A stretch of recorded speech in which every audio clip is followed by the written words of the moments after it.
రుణపడి ఉంటా మీ అందరికి కూడా పాదాభివందనం చేస్తూ మీ అందరికీ పేరు పేరున నమస్కారాలు, ధన్యవాదాలు.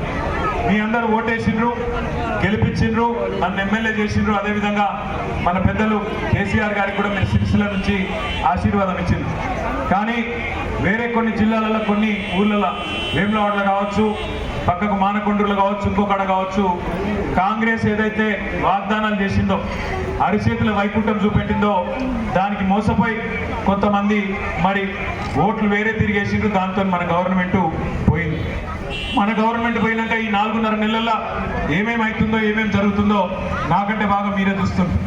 సిరిసిల్లలో ఇదివరకు 9 నెలలు మన నేత కార్మికులకు పని ఉంటుండే.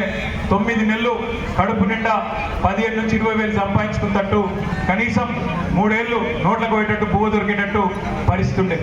కానీ 4.5 నెలల్లో మొత్తం సాంచలు బంద్ పెట్టింది ఈ ప్రభుత్వం. రంజాన్ కానుక లేదు, క్రిస్మస్ కానుక లేదు, రంజాన్ తోఫా లేదు, బతుకమ్మ చీర లేదు. ఈ 3 ఆర్డర్లు బంద్ చేసుడుతోని ఇలా సిరిసిల్ల నేత కార్మికులు మళ్ళొక్కసారి రోడ్డు మీద పడే పరిస్థితి వచ్చింది. మళ్ళొక్కసారి ఆత్మహత్యల పాలయ్యే పరిస్థితి ఈ ప్రభుత్వం తెచ్చింది. 6 గ్యారెంటీలను ఉదరగొట్టిరు. 6 గ్యారెంటీలు అన్ని అమలు చేసినామని చెప్పుకుంటారు సిగ్గు లేకుండా. ఒక్కటన్నా అమలైందా? దయచేసి మీరు ఆలోచన చేయండి.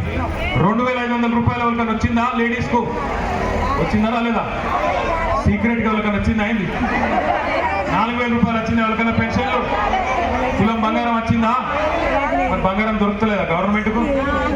బంగారం షాపులు లేవా? నన్ను అడిగితే మొన్న ఈ 4 నెలలనే 1,00,000 పెళ్లిళ్ళు అయినాయి. 1,00,000 పెళ్లిళ్ళు అయినాయి. మరి 1,00,000 తులాలు బాకీ ఉన్నాడు ఈ ముఖ్యమంత్రి, ఈ కాంగ్రెస్ ప్రభుత్వం. ఎందుకంటే నమ్మిండ్రు. బస్సు ఫ్రీ అంటే, బంగారం ఫ్రీ అంటే, 2,500 అంటే, 4,000 అంటే, నోటికి వచ్చినట్టు ఎటువంటి నరికితే నమ్మి కొంతమంది మోసపోయినరు. కానీ ఇవాళ ఏమైంది? కరెంటు కోత చాలా అయింది. కరెంటు కోతలు చాలా అయినాయా? మళ్ళా అయినాయా? కేసీఆర్ ఉన్నప్పుడు ఉండేనా అట్లా? కేసీఆర్ ఉన్నప్పుడు కరెంటు మంచిగుండే, మంచిళ్ళు మంచిగుండే, మన తంగలపల్లి వాగు కింద బ్రిడ్జ్ కింద నీళ్లు ఉండేనా? ఇవాళ ఉన్నాయా?